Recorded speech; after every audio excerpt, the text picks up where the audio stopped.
குமரி மாவட்டத்தில் தக்கலை என்ற ஊரில் பார்த்தீங்கன்னு சொன்னால் பொதுமக்கள் நிம்மதியாக இருக்கணுமா.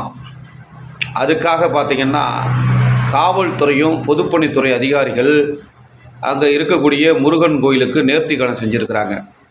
அப்படி என்ன நேர்த்திக்கடன் அப்படின்னு சொன்னால் காவடி தூக்கியிருக்கிறாங்க, பாலாபிஷேகம் பண்ணியிருக்கிறாங்க. இது ஒரு அதிகாரிகளுடைய வேலையா?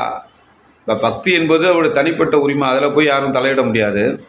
ஆனால் பொதுப்பணித்துறை என்கிற பெயராலும் காவல்துறை என்கிற பெயராலும் இது மாதிரி பொதுமக்கள் நிம்மதியாக இருக்கணும் அப்படின்னு சொல்லிட்டு இப்படிப்பட்ட நடவடிக்கைகளில் ஈடுபடுவது சட்ட ரீதியாக சரியா அப்படின்னு தான் நம்ம கேட்குறோம்.